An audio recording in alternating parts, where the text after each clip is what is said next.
harta yang kita miliki itu dia telah menjadi manfaat dan pahala untuk kita selama kita hidup, lalu kita jadikan harta yang akan kita tinggalkan untuk anak cucu kita itu juga mendatangkan pahala dari Allah Subhanahu wa taala. Nah, itu dia. Ya. Itulah kenapa kita mengkajinya dalam kajian hukum waris. Karena kita dapati di masyarakat, tetangga kita, saudara kita, jamaah kita yang orangnya luar biasa baik, orangnya luar biasa soleh, sholat 5 waktu berjamaah ke masjid, tetapi giliran masalah harta, apalagi hukum waris, jangankan untuk membagikan, terkadang mendengarnya saja sudah alergi gitu. Nah, ini kan luar biasa. Padahal Allah Subhanahu wa taala telah mewajibkan pembahagian hukum waris sesuai dengan ketentuan yang dituliskan oleh Allah Subhanahu wa taala dalam surah An-Nisa ayat yang ke-11 dan 12, itu dengan hukum yang sama, fardhatan minallah, wajib fardhah dari Allah Subhanahu wa taala. Jadi sama hukumnya, sama wajibnya seperti kewajiban-kewajiban yang lain. Sama seperti kita menunaikan sholat, sama seperti kita melaksanakan perintah puasa, sama ya. Kewajibannya itu akan muncul ketika telah tiba masanya. Sholat wajib, kapan sholatnya wajib? Ketika sudah masuk waktu. Inna sholata kanat 'alal mu'minina kitaban mauquta. Sesungguhnya sholat itu diwajibkan atas orang-orang yang beriman sesuai dengan waktunya, dengan waktu yang telah ditentukan. Begitu juga dengan ibadah puasa. Kapan kita wajibnya puasa? Ketika masuk bulan Ramadan. Ya. Kutiba alaikumus syiyam. Ya. Lalu kemudian kapan wajibnya pembahagian hukum waris? Ketika orang itu telah meninggal. Dan sebagai ahli warisnya kita wajib membagikan harta tersebut sesuai dengan hukum warisnya. Salawat beriring salam kepada baginda Muhammad sallallahu alaihi wasallam, beliau adalah panutan dan suri tauladan kita. Memang benar bahwa jalan hidup Rasulullah itu yang paling tepat, paling aman untuk kita jalani dalam kebahagiaan rumah tangga kita. Benar, hanya itu saja. Salah satu contoh ini kita ambil terkait masalah rumah. Ya, terkait masalah rumah. Kebanyakan yang terjadi di masyarakat kita, di antara tetangga kita, jamaah kita, kalau sudah meninggal seorang ayah, maka rumah itu menjadi masalah. Rumah tempat orang tua itu tinggal, tempat kita tinggal, Pak ya, yang sudah kita bangun dengan begitu megahnya, itu jadi masalah, betul? Iya kan? Permasalahannya dua. Satu, imma itu rumah tak dibagi-bagikan ya, kenapa tak dibagi? Masih hidup orang tua tuh, masih hidup emak itu ya. Wa imma belum laku dijual, kan selalu jadi masalah ya, subhanallah. Kita kalau mau melihat rumah tangga Rasulullah sallallahu alaihi wasallam, Rasulullah punya 9 istri pada saat yang bersamaan. Artinya beliau punya 9 tempat tinggal, 9 rumah. Tetapi kalau kita lihat inventarisir dari harta waris Nabi sallallahu alaihi wasallam, tidak ada satupun yang berbentuk rumah. Punya 9 istri, punya 9 rumah. Ketika diinventarisir, tak ada satupun rumah dalam inventarisir harta warisan beliau. Kenapa tak ada?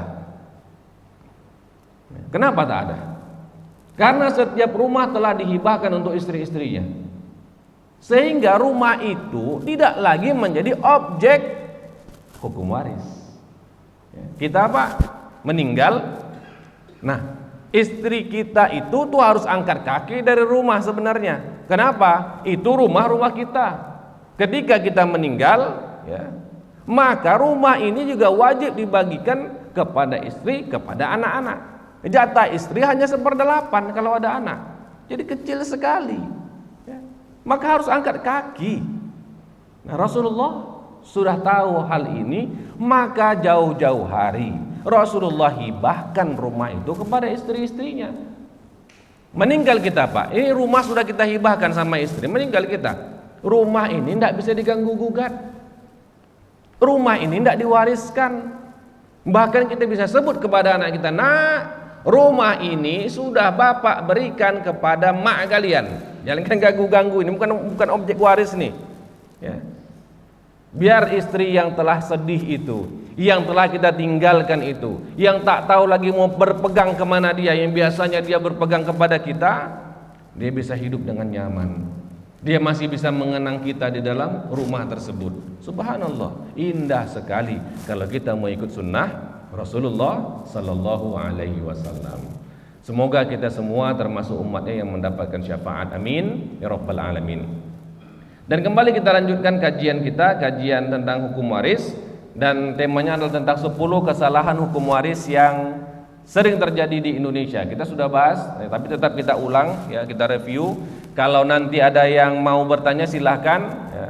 Selalu saya sampaikan dalam kajian-kajian hukum waris, Bapak Ibu sekalian, 100 kali Bapak Ibu bertanya pertanyaan yang sama, 100 kali saya jawab. Karena tujuan utama dari belajar kita tentang hukum waris ini bukan hanya sekedar dengar, karena ini langsung akan kita praktekkan dalam kehidupan kita. Baik diri kita, ya, meninggal suami, meninggal istri, meninggal orang tua, ataupun kita sebutkan kepada anak kita, nak, kalau nanti ayah mati begini, ayah mati begini, mak mati begini. Jangan kalian pandai memandai dengan diri sendiri. Nah, itu dia. Makanya 100 kali itu pertanyaan ditanya. Hari ini tanya, kajian berikutnya tanya itu lagi, 100 kali tanya, 100 kali saya jawab, agar semua yang hadir paham, mengerti, ya. Dan itu menjadi amal jariah untuk kita semua. Yang pertama, kesalahan hukum waris yang sering terjadi adalah menyamakan bagian anak laki-laki dengan anak perempuan. Tidak sama, ya. Jangan kita mengatakan, Ustaz, biarlah saya membagikan harta saya secara adil, ya, anak laki-laki, anak perempuan sama saja, biar adil Ustaz. Lah dia menyangka bahwa kepandaian, kepintaran dia itu sudah adil. Dia lupa bahwa Allah Subhanahu wa taala adalah zat yang paling adil. Hati-hati dengan ucapan dan lisan itu. Jangan memandai kita mengatakan, biarlah saya bagikan harta saya secara adil, laki perempuan sama saja. Jadi pembagian Allah yang mengatakan lidzakari mithlu hadzil unsayain, untuk anak laki-laki 2 kali bagian anak perempuan, tidak adil. Siapa Anda mengatakan Anda adil, Allah tidak adil? Siapa Anda? Keras, iya. Kalau masalah tentang hukum waris ini harus keras. Kenapa? Banyak yang sudah tahu tapi ingin melenceng. Maka kita tegaskan ini. Itu mulut, hati-hati kalau mengatakan masalah adil tak adil, masalah hukum waris, ya.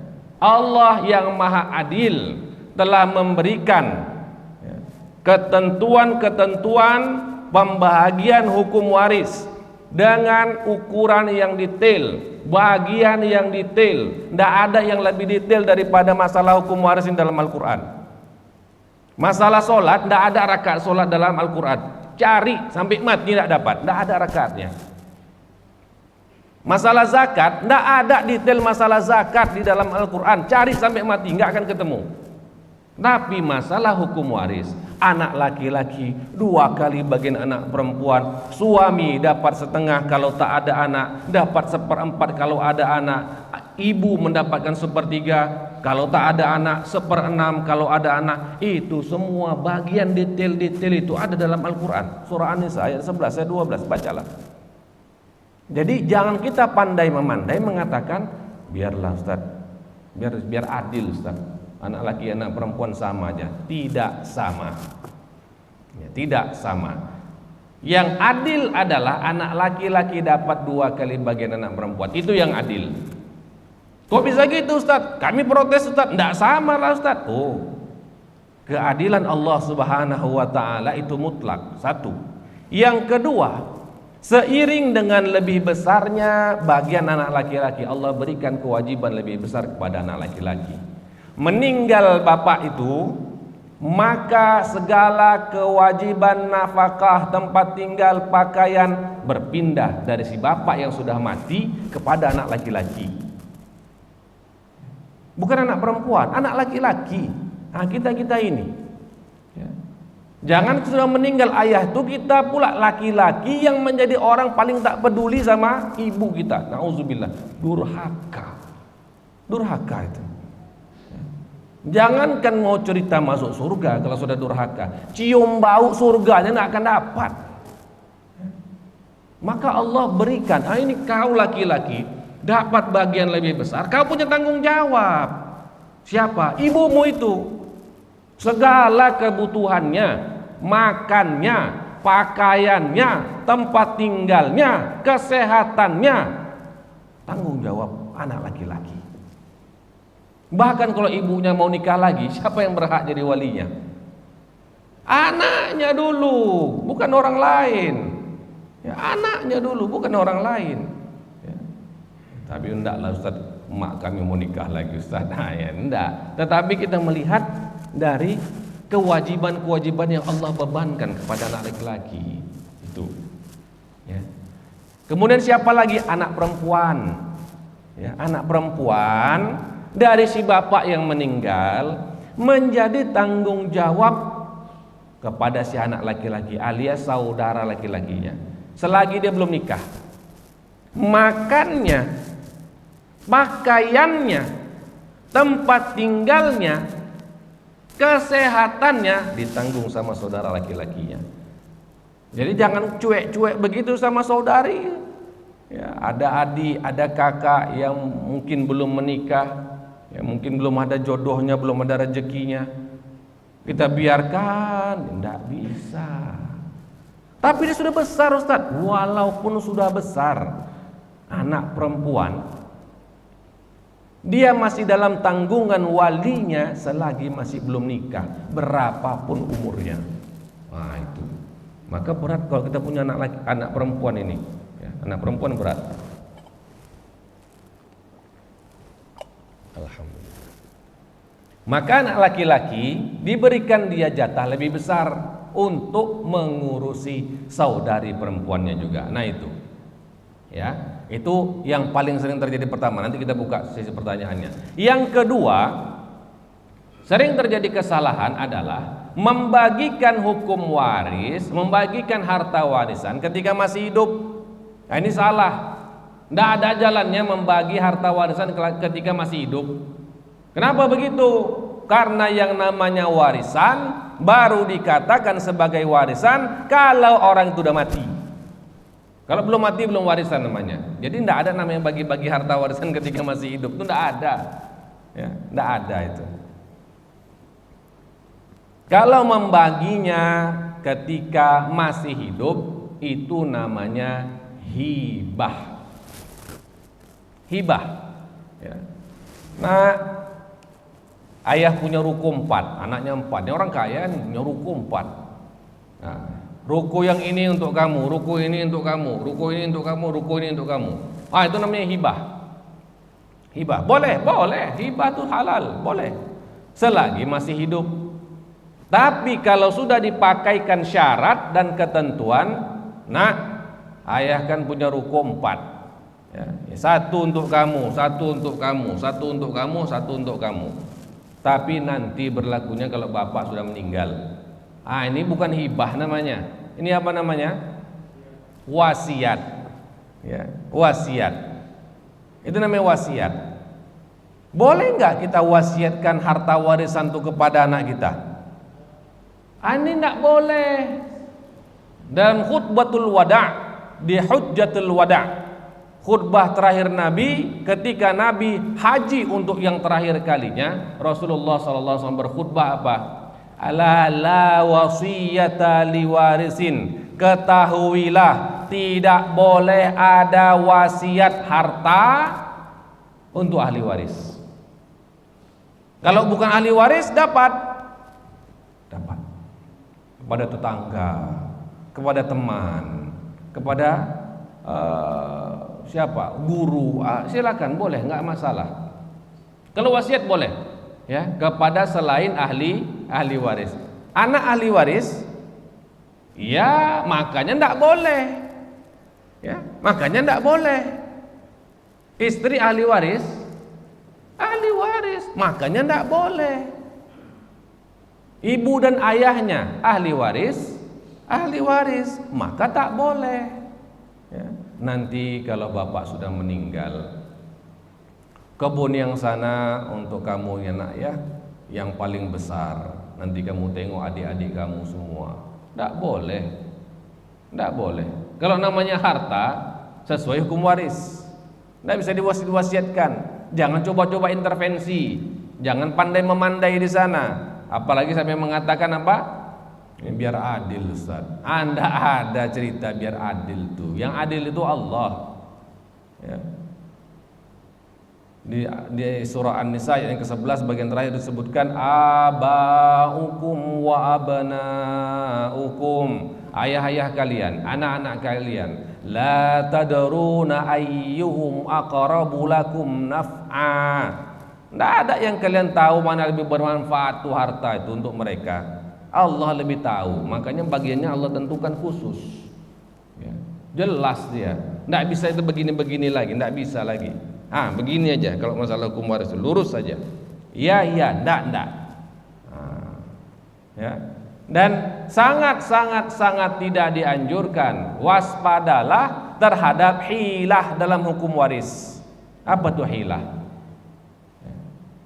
Manipulasi. Bahasa kasar itu manipulasi dalam masalah hukum waris. Nanti begini saja.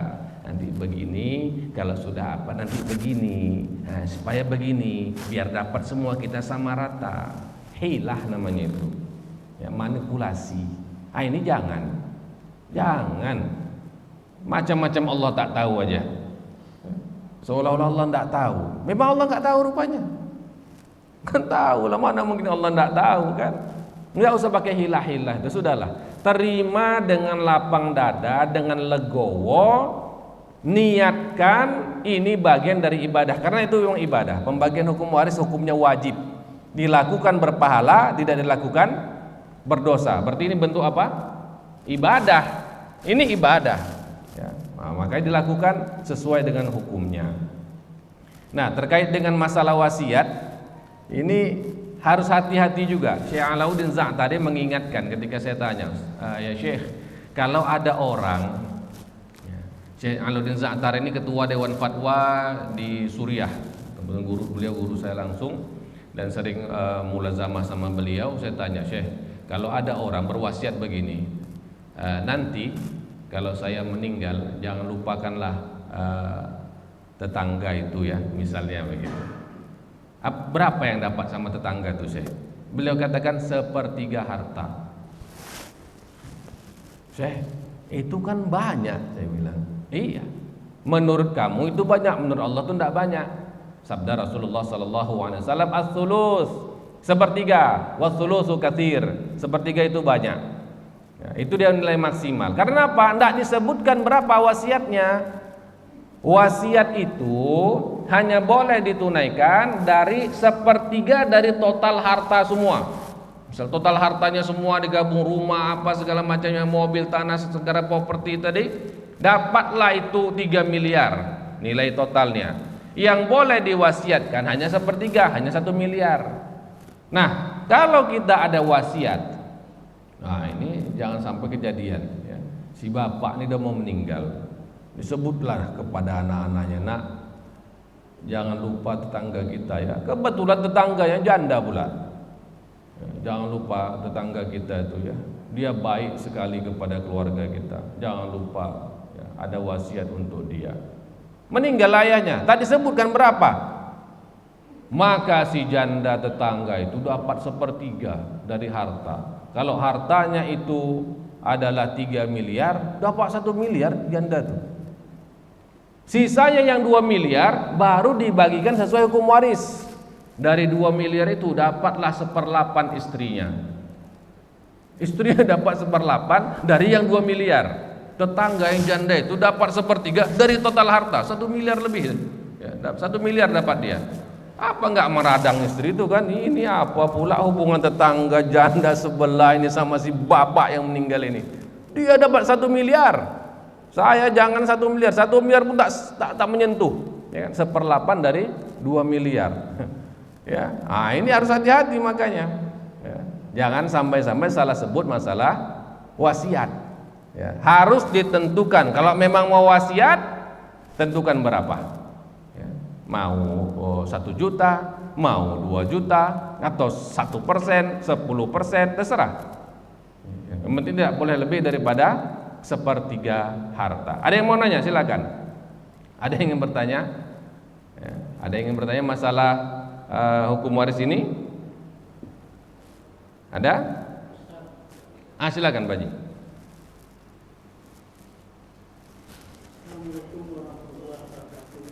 Waalaikumsalam warahmatullahi. Ini mungkin aktual Ya. Ada seorang punya anak 3, istri 1. Kemudian dalam perjalanan istri meninggal. Dan si suami kawin lagi Ustaz. Ya. Harta tadi kan belum bisa diberikan karena suami masih ada. Nah, bisa diberikan sesuai pengwaris ahli hibah. Jadi sebagian harta tadi sebelum menikah yang kedua itu sudah dihibahkan kepada anak-anak. Sebagian Ustaz ya. Sebagian lagi tentu masih milik suami. Nah dia kawin yang kedua. Kemudian dia meninggal, yang suami tadi. Ini ada istilah gini, mungkin dalam kompilasi Islam yang saya menjelaskan bagaimana status atau hak waris dari istri sambung tadi, istri kedua. Itu yang pertama. Yang kedua, kalau harta ini kan pada umumnya orang anggap harta benda gitu ya, ke rumah, tanah dan sebagainya. Kalau ada sebagian dia menyimpan uang, maka ini juga termasuk harus diwariskan. Baik, terima kasih Pak Haji atas pertanyaannya. Baik, saya jawab yang kedua dulu. Yang namanya objek harta warisan itu, objek hukum waris itu adalah segala bentuk harta, baik tanah, baik rumah, sepeda motor, mobil, deposito, tabungan, surat berharga, surat utang, ya. Itu semua bagian masuk dari objek hukum waris. Semua masuk, diinventarisir semua. Tetapi perlu diingat, yang diinventarisir itu adalah harta si yang meninggal. Yang meninggal siapa? Suaminya. Harta istri jangan diganggu. Istri itu dia punya emas, ya disimpan, berkilo-kilo disimpan. Wah, ini istrinya ini anak orang kaya rupanya, banyak dapat hadiah dari emaknya. Ya. Itu harta si istri, emas-emas itu bukan milik suami, tidak boleh dibagi-bagi dengan hukum waris. Istrinya itu dapat tanah dari mertua kita, dari orang tuanya. Orang tuanya menghibah-hibahkan tanah kepada anak-anaknya, dapatlah 100 hektar sawit, udah jadi. Itu harta istri, bukan harta suami. Tidak boleh dibagi-bagi ketika meninggal suaminya. Yang dibagikan adalah harta khusus si mayit. Jadi kalau meninggal suaminya, segala penghasilan suaminya, baik sebelum nikah atau setelah nikah, itu semua ditotal. Kalau rumah itu yang beli suaminya, rumah itu juga masuk bagian dari harta waris kalau belum dihibahkan ya. Itu yang dibagikan semua kepada ahli waris. Begitu juga dengan istri. Yang meninggal istri, maka yang dibagikan itu hanyalah harta istri. Ya. Emas punya istri, kemudian dia dapat misalnya dapat warisan lagi dari orang tua yang meninggal, dapat tanah, dapat rumah, ya, dapat emas lagi, itu harta dia. Itu yang dibagi. Harta si suami tidak boleh disentuh. Itu bukan objek hukum waris dari yang si meninggal. Yang meninggal yang istri. Nah, itu dia. Itu perlu kita dudukkan dulu Pak Haji ya. Nah, itu. Lalu bagaimana dengan harta gono gini? Dalam fikih Islam tidak ada namanya harta gono gini. Tidak ada namanya harta bersama. Harta bersama itu adalah warisan hukum Belanda yang kemudian diambil oleh kompilasi hukum Islam. Tidak tahu kita tidak tahu dari mana itu dasarnya, tidak tahu dari mana tuh. Dan banyak orang juga mengiya-iyakan aja, nih heran kita. Kok diiya-iyakan saja? Tidak ada itu. Dalam Islam, harta kepemilikan itu tanggung jawab masing-masing. Kecuali harta yang sudah diakadkan sejak awal sebagai syarikah, harta bersama. Dari awal berdiri usaha. Ya, saya sama Pak Haji berdiri usaha, ya, kita 50-50 sahamnya. Maka itu harta bersama 50-50. Tapi bukan semuanya sama-sama. Jatah saya hanya 50, jatah Pak Haji 50. Suami istri membangun sebuah usaha. Ya. Sayang, kita nih mau buka kedai ini, market ini, perlu rasanya tambahan modal. Ada uang? Ada. Ini dari emas dari mama, dari emaknya. Ya udah pakailah. Ya udah, kalau itu gimana? Harus diakadkan. Ya udah, kita 50-50 sahamnya nih ya. Ya. Itu baru 50-50 untuk usaha yang itu. Tapi kalau tidak diakadkan sejak awal, berarti pemberian istri kepada suami tadi kalau tidak hibah, ya hutang. Ya. Tapi biasanya kan hibah, nggak ada yang disebut hutang kan? Kecuali bilang hutang, kembalikan ya, hutang jadinya. Kembalikan ya, hutang jadinya. Kalau nggak disebutkan, jadi hibah, pemberian. Itu baru namanya harta bersama. Ya. Adapun yang lain-lain, enggak. Kalau tidak ada akad, tidak ada yang namanya kebersamaan dalam harta. Harta saya, harta istri, harta istri. Harta suami, harta suami.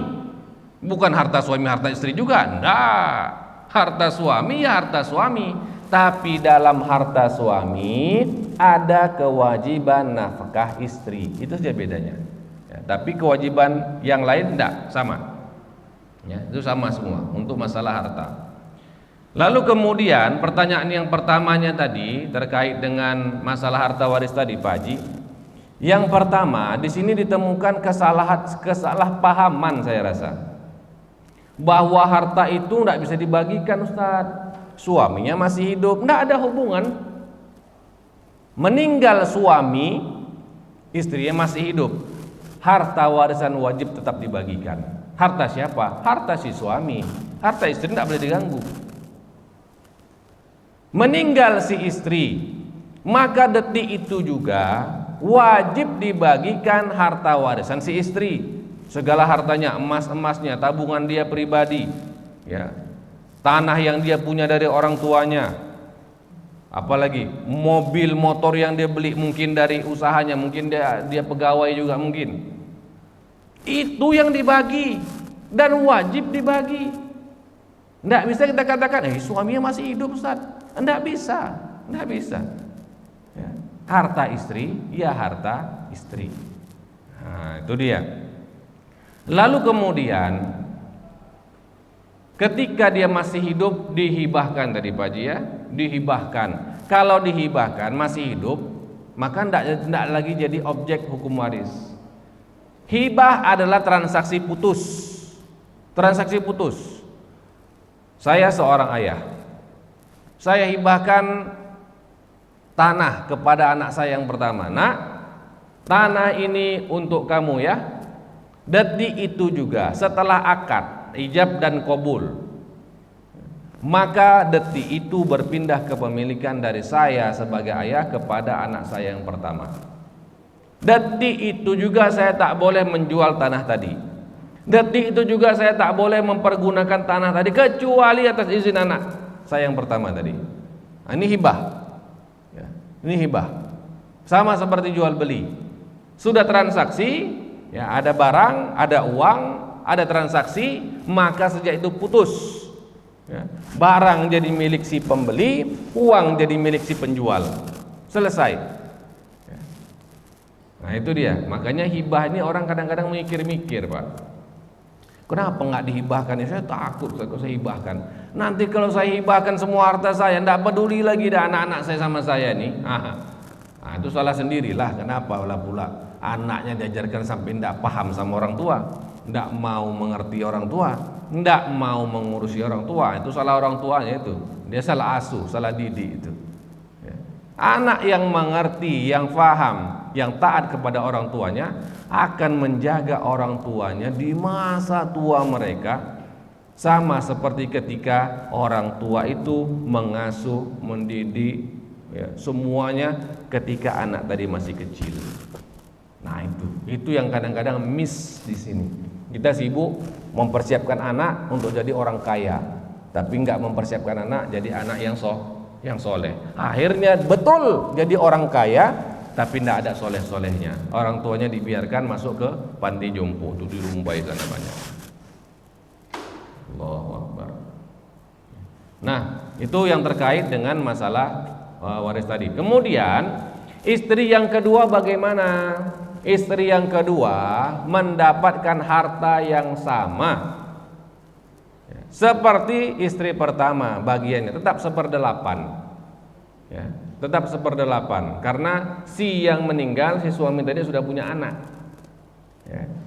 Ini bukan anak, masalah si istri punya anak bukan itu. Yang meninggal suami punya anak atau enggak? Kalau suami punya anak, maka istri dapatnya 1/8. Jadi sama dia, Pak. Jadi kalau dalam kasus tadi bagaimana? Pertama, harta tadi seharusnya sudah dibagikan dulu warisannya ketika istri yang pertama meninggal. Yang kedua, hibah-hibah yang telah diberikan oleh si ibu tadi kepada anak-anaknya tak boleh diganggu. Yang ketiga, istri yang kedua mendapatkan harta warisan yang sama seperti istri yang pertama. Ya, dalam arti dia dapat 1/8 dari inventarisir harta warisan suaminya yang meninggal. Dan tidak ada kaitan sama sekali sebelum menikah, harta sesudah menikah itu tidak ada kaitannya. Nah, itu nanti ditanya oleh Allah Subhanahu wa taala, itu menggugat-gugat masalah harta gonogin dalam warisan, ditanya sama Allah, hati-hati. Ya.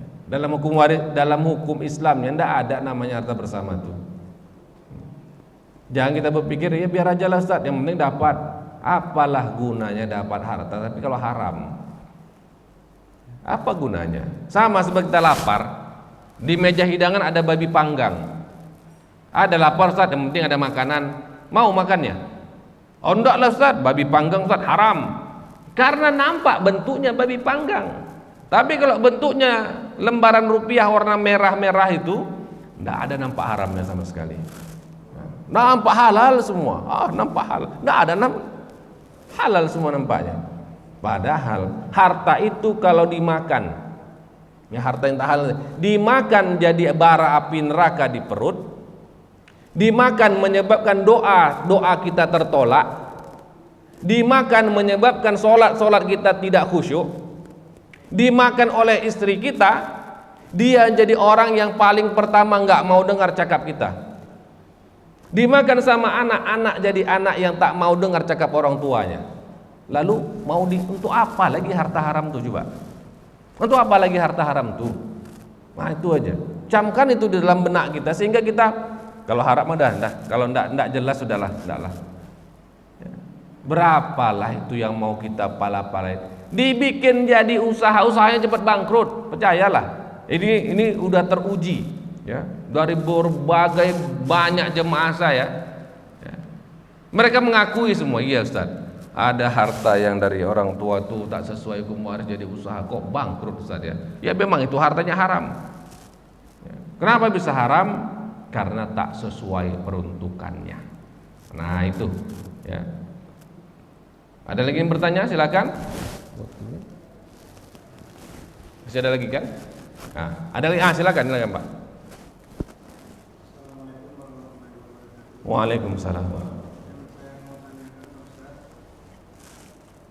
Ada seorang nenek yang mempunyai anak perempuan dan cucu perempuan dari anak istri perempuan. Semasa hidupnya, dia sering mencuburi cucunya bahwa si rumah ini untuk cucunya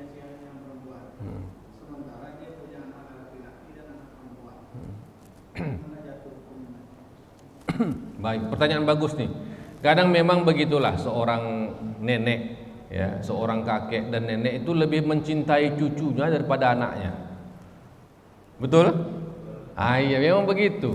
Yang sudah jadi kakek, jadi nenek tahu sendirilah gimana dulu sayang sama anak, tapi lebih sayang lagi sama cucu. Iya kan? Apalagi cucunya nih bijak, apalagi cucunya nih baik, ya. Si anak nih entah kemana, cucunya duduk dia sama neneknya. Dirawatnya, nenek mau apa? Nenek mau makan, diambilkan makan. Apa enggak jatuh cinta luar biasa sama cucu itu kan? Nanti kau udah kalau nenek mati, ya, rumah ini untuk kau nak ya. Jatuhnya apa itu? Jatuhnya apa? Wasiat. Wasiat. Wasiat berlaku enggak untuk cucu? Hah? Berlaku enggak untuk cucu? Ini menarik ini. Ya. Dari nenek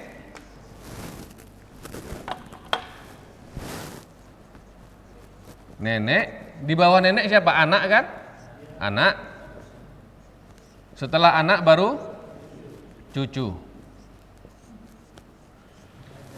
Dalam hukum waris, ya,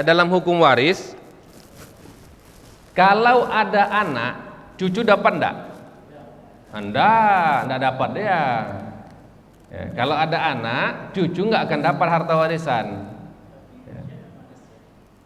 Karena si cucu nggak dapat warisan, maka dia berhak atas wasiat.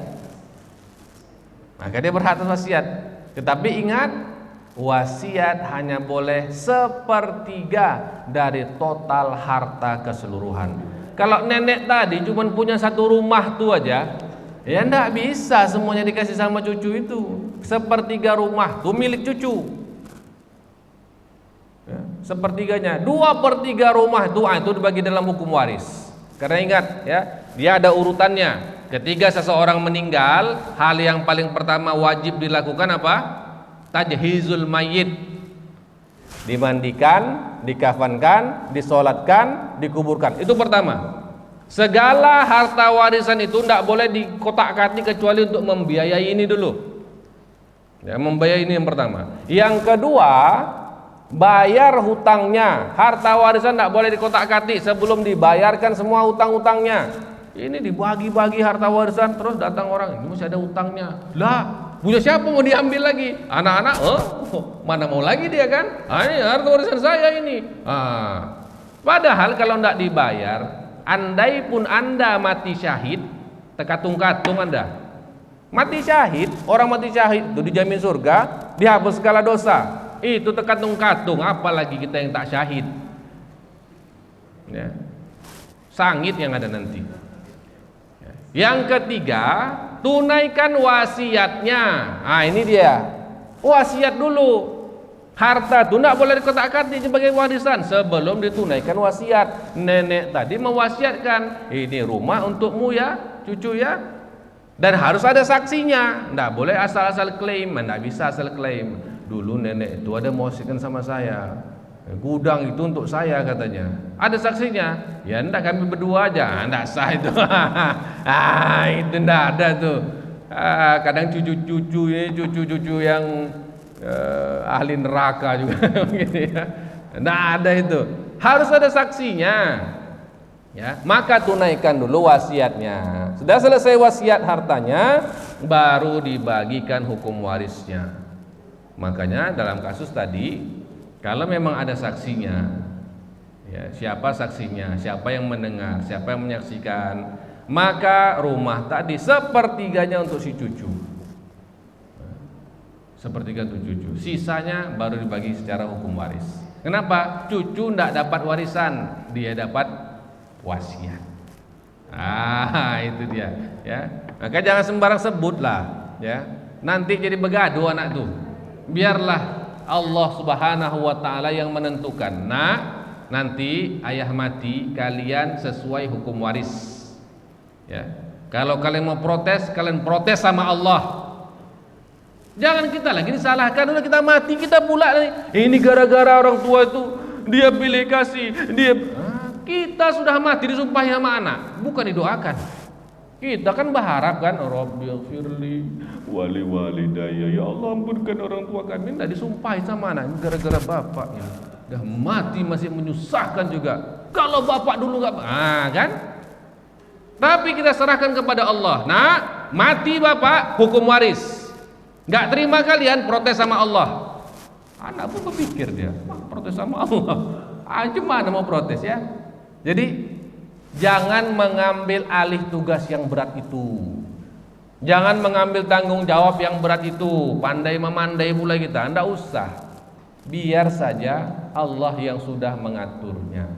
Allah lebih paham, Allah lebih tahu. Wasiat boleh selama tidak menimbulkan perpecahan. Ya, kalau seperti tadi itu saya rasa bakal terjadi perdebatan panjang, Pak.